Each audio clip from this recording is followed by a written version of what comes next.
Je voudrais donner une vingtaine d'exemples sonores. Aussi, ma conférence sera acousmatique, selon Pythagore ou François Bell. Il n'y aura rien à voir, car l'œil, d'ailleurs, tend à prendre le pas sur l'oreille. Comme l'a fait remarquer Christiane Petit, pourtant, les vibrations sonores sont le médium de communication entre les hommes privilégiés, des rituels ancestraux de diverses civilisations, au débat sur l'agora des cités grecques, aux baladeurs et aux téléphones portables. Alors, je ne vais pas m'étendre sur les singularités ou différences entre parole et musique. Les deux comportent des structures hiérarchiques. En écho à l'exposé de Luigi Rizzi sur la diversité des langues, je signale que le musicologue viennois Herbert Schenker avait proposé une sorte de grammaire générative pour la musique tonale des dizaines d'années avant Chomsky. En ce qui concerne les sons musicaux, le compositeur Hugues Dufour distingue deux archétypes, la voix, les sons qu'il faut contrôler du début à la fin, c'est vrai aussi du violon, du hautbois, et la percussion, les sons qu'on lance et qu'on laisse vivre, comme aussi le piano, la harpe, la guitare. Alors dans la parole, on peut songer à une analogie avec voyelles et certaines consonnes, mais comme l'a dit Claude Agege, les consonnes et voyelles sont en succession, jamais en simultanéité. Alors certains instruments de musique très anciens tiraient parti de la voix ou des organes vocaux. Depuis les temps préhistoriques, les Australiens jouent du didgeridoo, un long tube creux qu'ils font vibrer par une phonation rythmée. Le résultat est très particulier. Il combine certains aspects de la voix avec des caractéristiques imposées par le tube.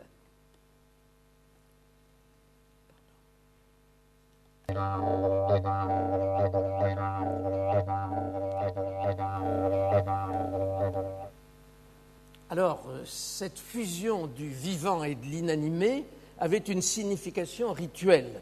Le compositeur Jolivet, André Jolivet, était soucieux de rendre à la musique, aujourd'hui, un peu de son rôle ancestral comme, je le cite, expression magique et incantatoire de la religiosité des groupements humains.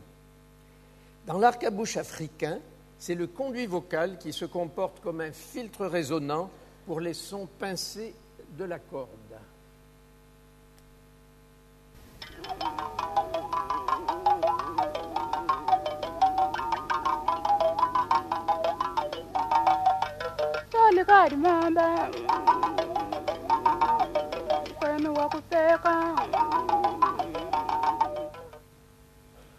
Alors, la guimbarde, précurseur mécanique du vocodère, dont je reparlerai, relève du même principe que l'arc-à-bouche. Les chanteurs peuvent apprendre à maîtriser les résonances de leur conduit vocal de façon à filtrer sélectivement certains harmoniques de long de complexes émis par leur corde vocale. C'est ainsi que procèdent des moines bouddhistes tibétains pour leurs sons multiples, multiphoniques ou leur cantillation diphonique, également rencontrés en Mongolie et en Sibérie, comme cet exemple de Tuva. On entend des mélodies d'harmonique au-dessus d'un bourdon fondamental grave.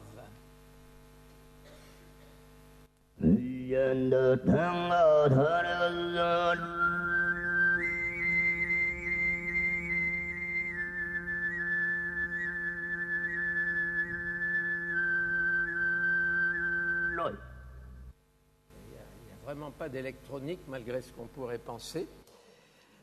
Alors, cette technique a été ravivée par des chanteurs contemporains comme Linda Wickerman, Irène Jarski, Trang Kanhai. Simra Arom a parlé brillamment des langages tambourinés. Il a aussi mentionné les langues sifflées qui permettent aux bergers des vallées montagneuses de se comprendre à plus d'1 kilomètre. Ces langues ont été étudiées par Busnel et Clapp et tout récemment par Julien Meyer dans une remarquable étude. Alors la musique rituelle est multiple et diverse. Les offices religieux sont le plus souvent accompagnés de cantillations, paroles et musique, sur des textes sacrés. Voici encore un chant bouddhique du Tibet.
Ces chants rituels tibétains ont fait très tôt l'objet de notations.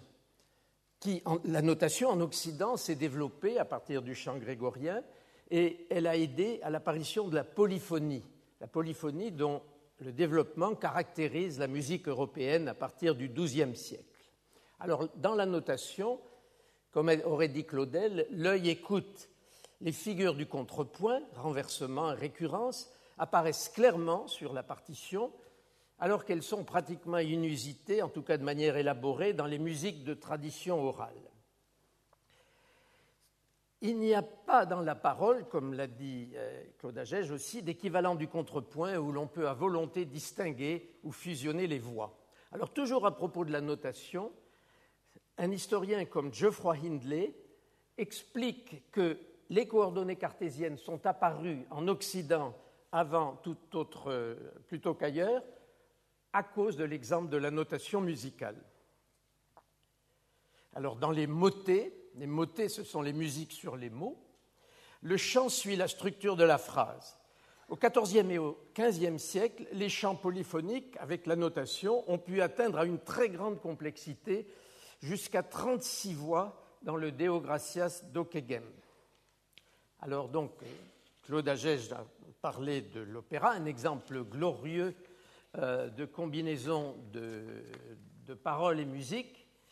Et évidemment, je ne vais pas en parler. Simplement, je vais rajouter au nom qu'il a mentionné peut-être encore quelques auteurs d'opéra très intéressants, Menotti, Berio, Ligeti, Georges Boeuf et Haute-Voche, Philippe Manoury, tout récemment.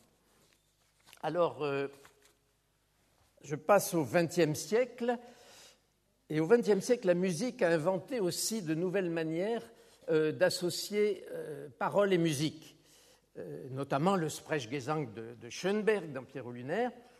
Varèse a été le premier à sonoriser un chanteur dans Équatorial dès 1934 et les groupes pop, évidemment, l'ont suivi. Les jazzmen sont sans doute les inventeurs du scat, un mode de chant très délié, quasi instrumental, illustré ici par Hélène Di, au piano Henri Florence. Quand j'arrive au coin, il faut pousser, faut se plaquer, alors de bouger, faudrait savoir si c'est la bonne question pour moi, je pense avec tout ce que je veux pas couper. La bascule sur les bras, des petits qui vivent la mémoire depuis 4 mois. Un peu de nerf et l'air, ça s'ouvre enfin. Mais on est à couvert, je suis contenté.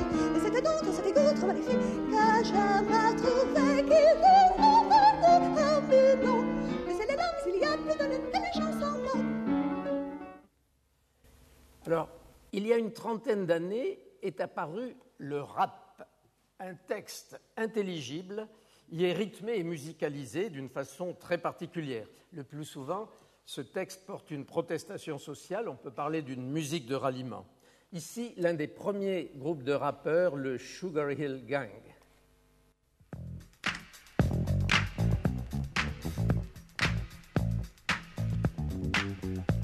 I said a hip hop, the hip it to the hip hip hop. You don't stop the rockin' to the bang bang boogie. Say up jump the boogie to the rhythm of the boogie to beat.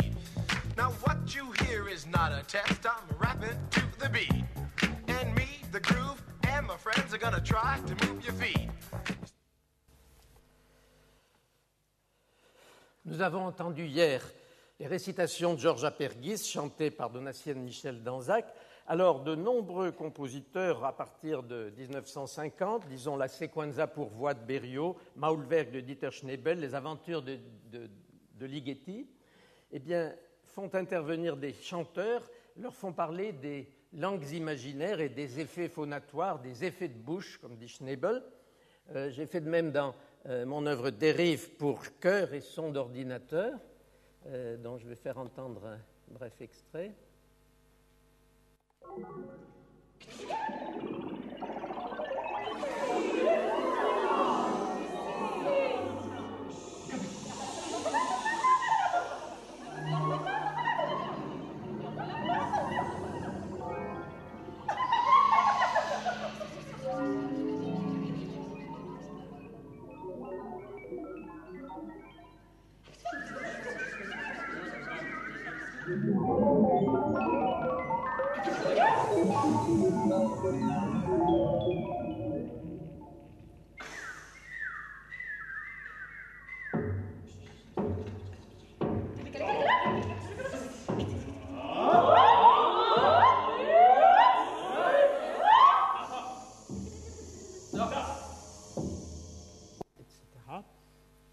Alors, j'ai parlé de son d'ordinateur, ça me fait ma transition avec de l'acoustique au numérique. En effet, je vais quitter le domaine acoustique, purement acoustique. Vers 1875, l'enregistrement et le téléphone sont apparus et ils ont bouleversé complètement nos rapports avec le son. Ils ont permis de réaliser électriquement la production du son, mais aussi sa modification, sa diffusion, avec les conséquences que l'on sait. Alors, il y a eu les musiques électroacoustiques, musique concrète de Schaeffer, les musiques électroniques. Alors, je passe tout de suite à l'ère numérique qui bénéficie à la fois du codage du son et des ressources de programmation de l'ordinateur. Alors, Xavier Rodet a parlé hier de la synthèse de la voix chantée, mais l'ordinateur n'a pas commencé par chanter, il a commencé par produire des sons musicaux bien avant de parler. En 1957, en 1957, Max Matthews a mis en œuvre la conversion des sons en nombres, l'enregistrement numérique, et aussi la synthèse des sons musicaux, ce qui permettait d'élargir le vocabulaire de la musique à un domaine considérable, ce qui a beaucoup intéressé Varèse et ce qui est évidemment le fonds de commerce, pour ainsi dire, d'une institution comme l'IRCAM et de beaucoup de centres actuels. Alors, plus tard, en 1963, Max Matthews a fait pour la première fois chanter un texte par l'ordinateur, avec la collaboration de Carol Lochbaum et John Kelly. Et l'ordinateur produit aussi l'accompagnement de son propre chant. Donc 1963.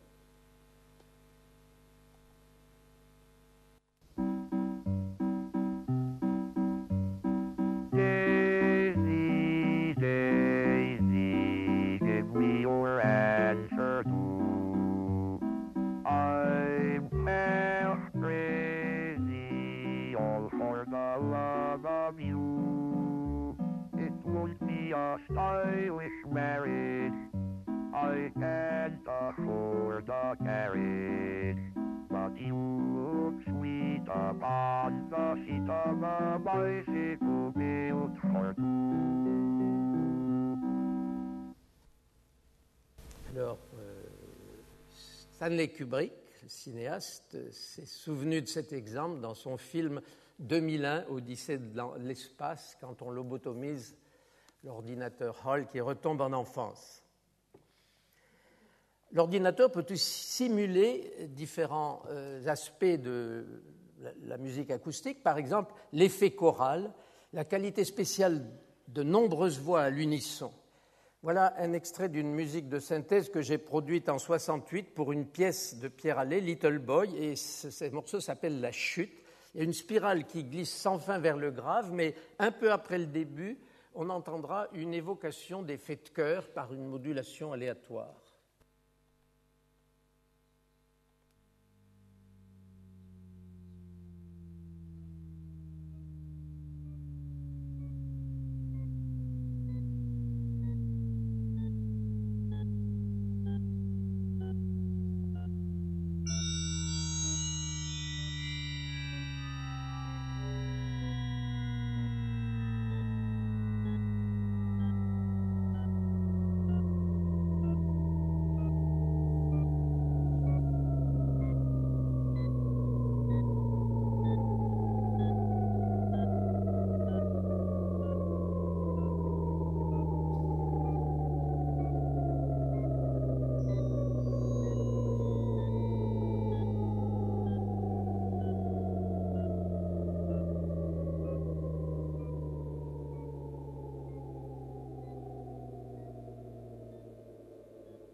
Alors, cette spirale qui descend sans fin, do, si, la, sol, fa, mi, ré, do, si, la, sol, fa, mi, ré, do, si, c'est une illusion d'acoustique. Évidemment, la fréquence ne descend pas en même temps, sinon on sortirait très vite du domaine audible.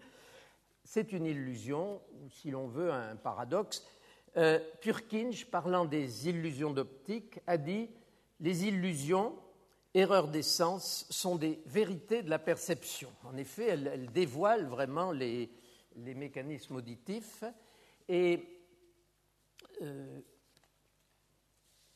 excusez-moi, une parenthèse, je croyais avoir noté le moment de mon début. Je ne savais pas à quelle heure j'ai commencé. Oui. C'est ça. Donc, ces illusions auditives nous disent des choses sur la perception et les stimuli qu'on peut construire par ordinateur, les sons très particuliers, très spéciaux, permettent effectivement de réaliser des illusions qui tirent parti des particularités de l'audition. Mouvement illusoire des sources sonores de Chowning, gamme perpétuelle de Shepard. J'ai quant à moi produit un son descendant sans cesse mais qui aboutit à un point plus haut, un son qui paraît descendre aussi lorsqu'on double les fréquences, par exemple en doublant la vitesse du magnétophone sur lequel on le joue. J'ai aussi produit des illusions similaires pour le rythme et cela montre bien que la hauteur perçue ne se réduit nullement à une mesure de fréquence. Le rythme ne se réduit pas à un comptage chronométrique. Alors, la complexité des mécanismes auditifs se comprend dans la perspective de l'analyse de scènes auditives qui ont été mentionnées par Christine Petit et Lorenzi dans le premier exposé de cet après-midi.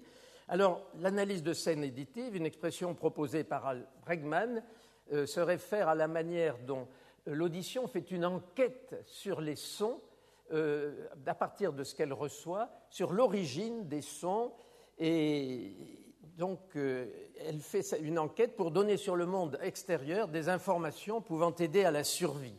Et l'oreille est très forte pour cela. Par exemple, on n'a pas de mal en général à distinguer un son fort et lointain d'un son doux et proche, même si, dans les deux cas, l'oreille reçoit le même nombre de décimètres. Et on ne sait pas vraiment faire ça par un programme, que je sache. Enfin, peut-être... ces capacités, donc, sont remarquables, et les illusions les exploitent, mais d'une manière générale, ces capacités, l'audition en tire parti comme une sorte de luxe, gratuitement, pour la musique, qui est, comme aurait dit Henri de Régnier, le plaisir délicieux d'une occupation inutile. Alors, la parole utilise aussi ces capacités, mais de façon beaucoup plus économe. Alors, repassons à la parole avec le vocoder, un dispositif qui a été mentionné aussi par Christian Lorenzi et qui analyse la parole en séparant l'excitation, enfin à peu près, l'excitation, la vibration des cordes vocales, et la réponse, les résonances du conduit vocal. Alors, on a vu tout à l'heure les premiers vocodères. Moi, j'ai entendu Omer Dudley présenter son vocodère qui marchait encore dans les années 60, et même son voder, où il pouvait synthétiser de la voix avec une opératrice qui jouait une espèce de piano à pédale. Enfin, c'était...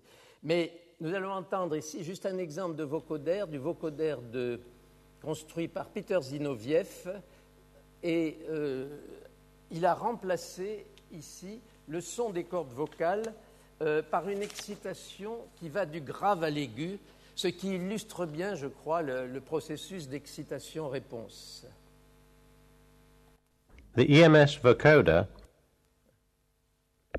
has been designed to manipulate speech and other sounds in a wide variety of new and interesting ways.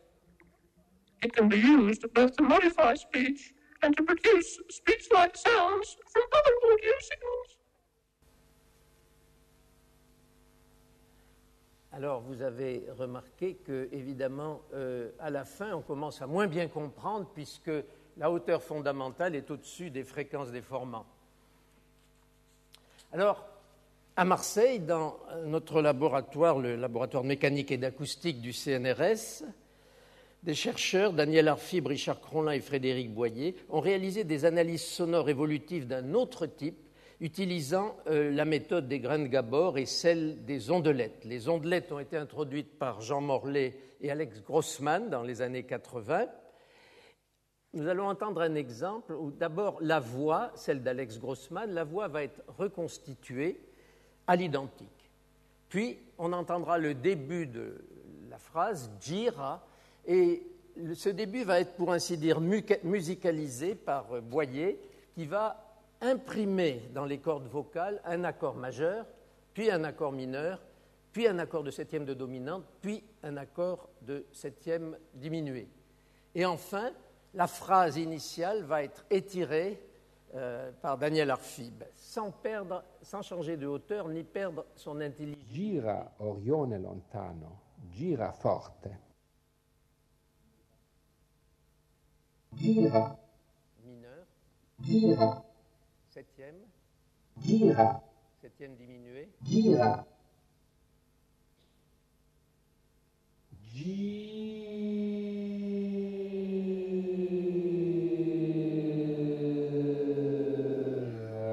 Orione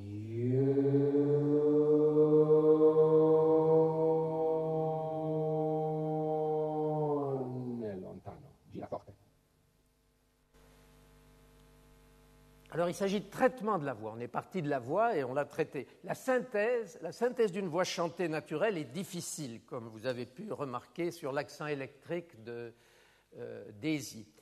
Alors, Sundberg a étudié spécialement cette synthèse. Il a construit dans les années 70 un synthétiseur spécialement adapté à la synthèse vocale qu'il a appelé Musse. John Appleton en a tiré parti dans son œuvre Musem Songs de 1976.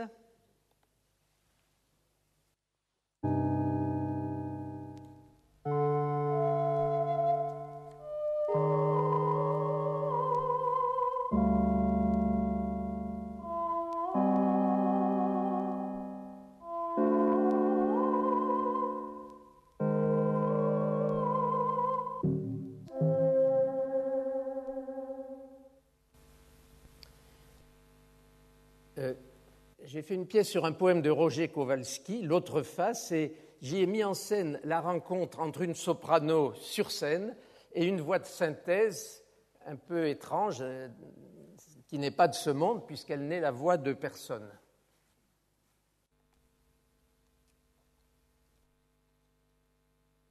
Écoute, quelque chose ici n'est pas de ce monde.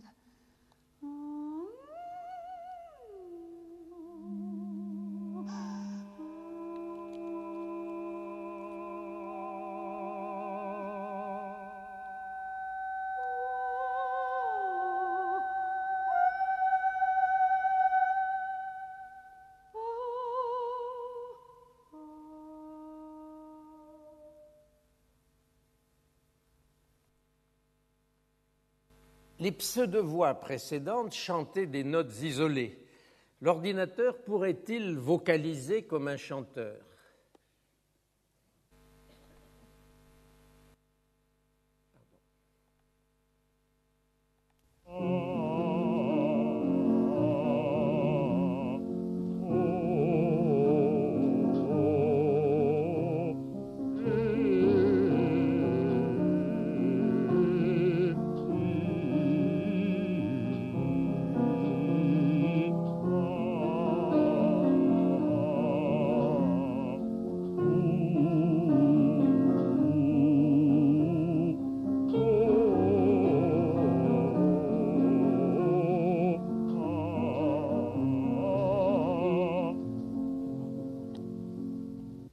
Pour cet enregistrement, il y avait un piano dans le studio, mais il n'y avait pas de chanteur. C'est des vocalises de synthèse réalisées par Johann Sundberg, toujours dans les années 70.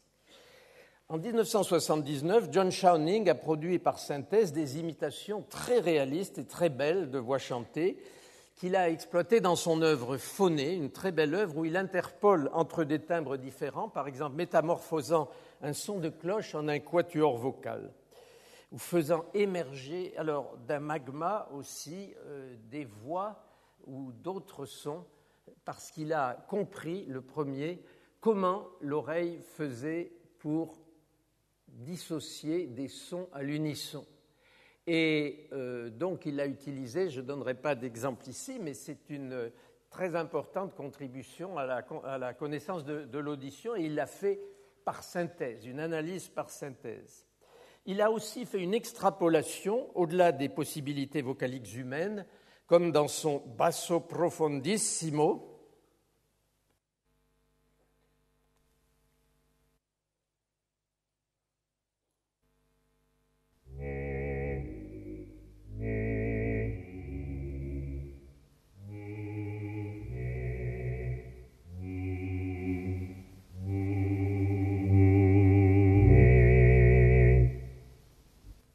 Alors, pour produire ce dernier son, les basses peuvent chanter aussi bas, mais pas aussi fort.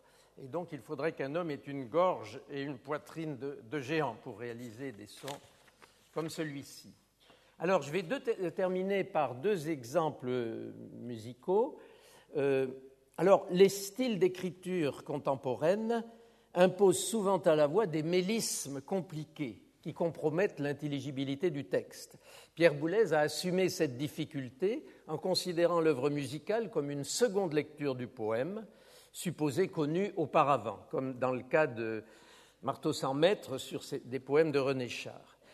Alors, j'ai, quant à moi, mis en musique le poème Noche Oscura de Saint-Jean de la Croix, et je souhaitais que le texte, qui est en espagnol, fût intelligible.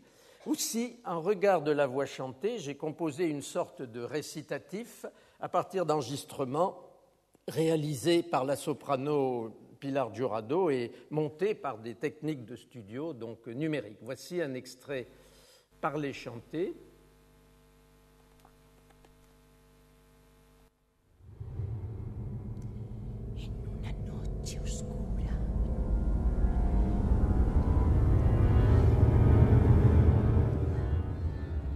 En una noche oscura.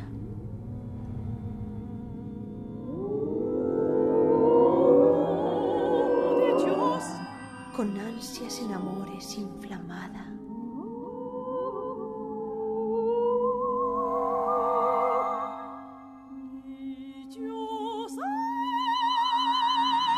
Dichosa, oh, dichosa aventura. Salí sin ser notada.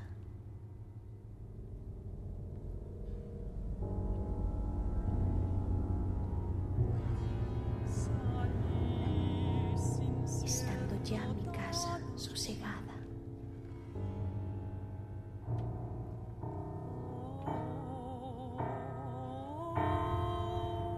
A oscuras y segura.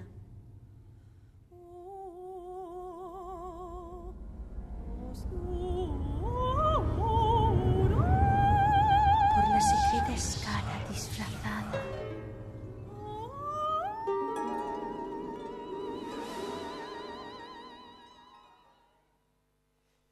Et pour conclure, un extrait de 2 minutes 45 de mon œuvre Invisible pour voix et accompagnement réalisé par ordinateur sur des textes de Chuang-Tzu, poète et philosophe Tao, mais aussi d'autres poètes comme Dante, Basso, Longfellow, Heine. Alors, j'ai utilisé la synthèse, mais aussi le traitement numérique pour produire des voix artificielles ou pour étirer la voix dans le temps. Alors, dans l'exemple que nous allons entendre, il y a d'abord une espèce de polyphonie vocale où le texte, une sensation de vide est étirée diversement. Puis on a un passage avec la nature, le tonnerre, très bref, et à ce moment-là, le texte évoque une harmonie mineure et lui font écho des sons de cloche qui sont mineurs par nature, puis une harmonie majeure à laquelle répondent des synthèses de pseudo-cloches qui, elles, sont majeures par volonté, par artifice, si vous voulez, de la synthèse.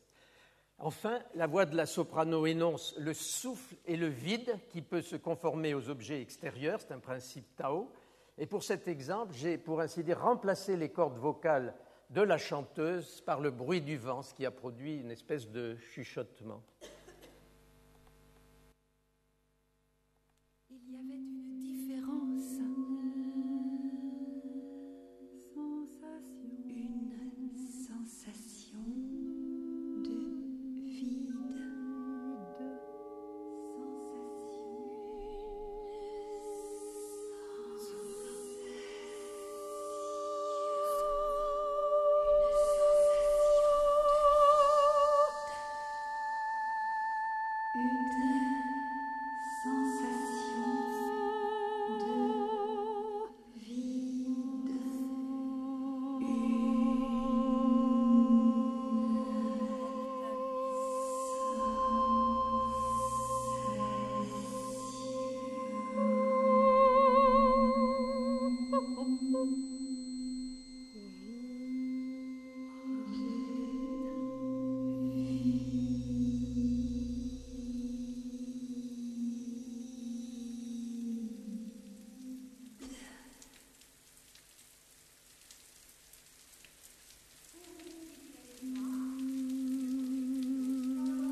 respire, cela s'appelle le vent.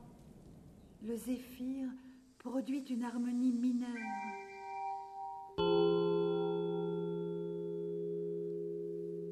La bourrasque, une harmonie majeure.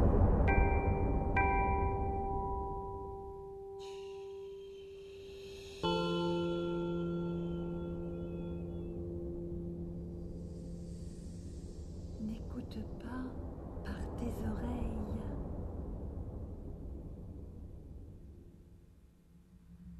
Mais par ton esprit. N'écoute pas par ton esprit, mais par ton souffle. Le souffle.